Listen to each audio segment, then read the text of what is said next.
Greetings everybody, this is Red on VFR. Seems like this channel is becoming like a garage or a place where Honda motorcycles come to die.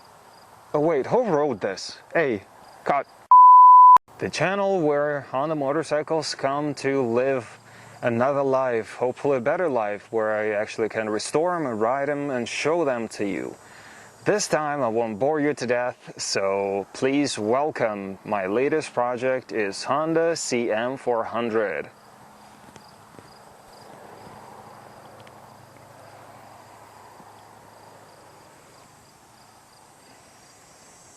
So what we have here is a 1979 Honda CM400t that was actually produced in December of 1978.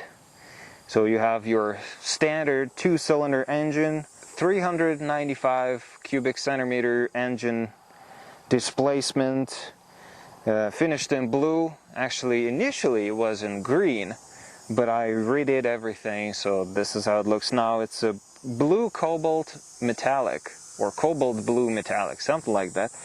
The stripes, everything is there, everything is redone. You have a Kickstarter, because it's an old bike, and I actually tried it. Actually works very well. What else we've got? As far as the options go, those hard panniers on sides, a CC bar that actually extends up to the rider. What else we've got? The crash bar with highway pegs. The highway pegs I had to refresh. I bought a new set of highway pegs because the previous one was actually pretty tatty and worn out. The mirrors are not standard, they're actually square. The original ones are on the taller stem and they're round. They actually didn't work for me whatsoever because I'm sitting on this bike very high. It's a somewhat tall bike. And for someone like me, I'm about 5'11", more or less, on better days.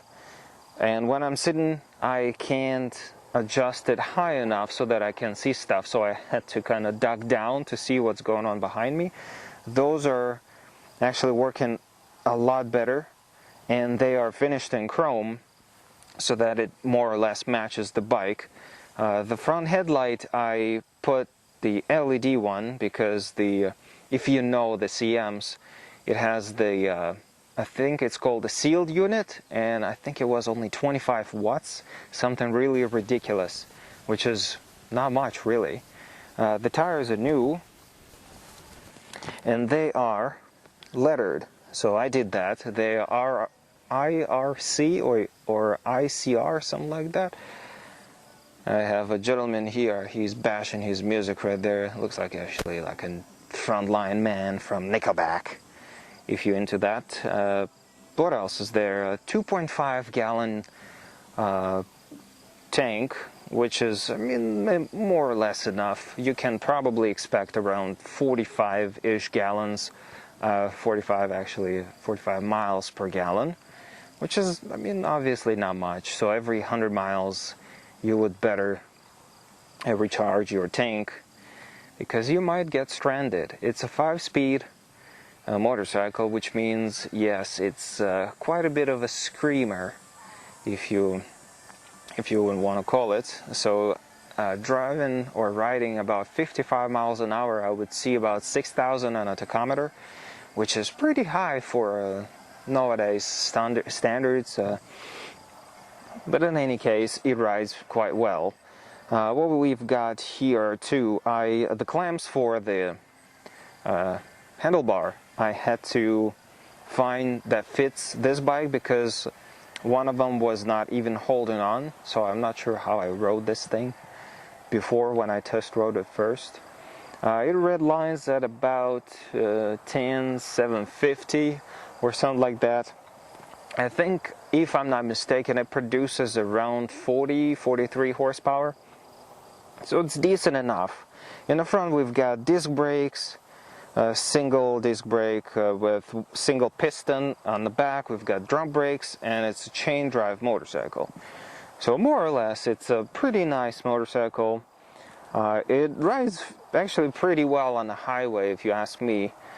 What else we've got? I had to redo something to the case. I polished quite a few things on this bike because the previous owner decided to paint everything, well, not everything, a few parts in like a metallic, silver metallic paint. I'm not sure why. As I said in the previous episode where I was kind of fixing that stuff up, I said, if it's not broken, don't fix it. Why would you do that? The fuel line was installed new. The Petcock is new with reserve, so you've got 3 positions, on, off, and reserve. So it actually works a lot better than the one that I used to have on Honda Shadow. I think it was 750. So when it's on, it points up. When it's in reserve, it points down, meaning you're kind of eating from the bottom of the tank, which obviously is not recommended, but I'm actually giving this bike the premium 91 non-oxygenated. And this bike actually had a classic license plate, which I put on my cool wall. Other than that, it's a very, very attractive bike. What else did I do? I did quite a few things over the period of, certain period. Well, actually, this guy is gonna shoot around me. Okay. Well, I should probably keep going. In any case, I will meet you pretty soon. So those are your standard controls. You get speedometer, tachometer. Actually, you can't see anything because of the reflection. So currently it has about just a bit over 9,300 miles, so very low for this bike. I've seen them over 20,000. I'm sure they can run more than that. You got your choke, you got those indicators for turn signals, neutral, high beam, and oil, indicator of oil. I'm guessing that would be like overheating, or maybe oil level. Not quite sure, but the scale for kilometers and miles. So pretty nice. As I said, red lines at about 10,750. Holds RPM pretty nicely. So that's the front of the bike. So that's the LED headlight. Here you go. Didn't want to focus. My camera is not cooperating. So very standard. I see those LED headlights on many bikes, especially if on those bikes that are redone into like cafe racers or bobbers. That's the thread. Very good, actually. Those tires have no more than 200 or 300 miles on them. And that's the single disc brake. Everything works great. I bled the brakes. The clutch is not needed to be bled simply because it's just a cable. It's a single cable here. And those are the mirrors. They're square, but they work absolutely fine. Actually, if you can see, they're pointed inwards, meaning I don't want them to stick out way too much. And they work absolutely fine. Yes, they are a bit close to the handle grips, but everything is all right. So pretty clean looking bike, and I absolutely love them. Love those rims, Pentastar rims. What else? 16 inches on the back, 18 inches on the front. The dimensions I actually written in white: 3.50 18 and 4.60 16, just in case if you need to know. That rack is like a bumper. It's like a rack that holds panniers. A CC bar on top. The seat is alright, you know, it's just nothing to brag about. It's a regular Honda seat. It works just fine. I wish it was more firm, but that's just me. You got your center stand, which I absolutely love in Hondas, and actually more or less old bikes all included those. Very nice looking bike, very nice. So I painted or painted those covers black. They were stupid silver. I polished those, and I polished the circle so that it is more or less like a mirror. Yeah, it's alright.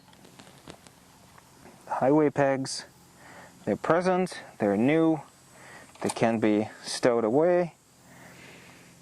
5 gears, as I said before, I didn't do anything to the logo simply because I wanted to keep it as it is, just to show that this bike was actually not in a great shape before I got it.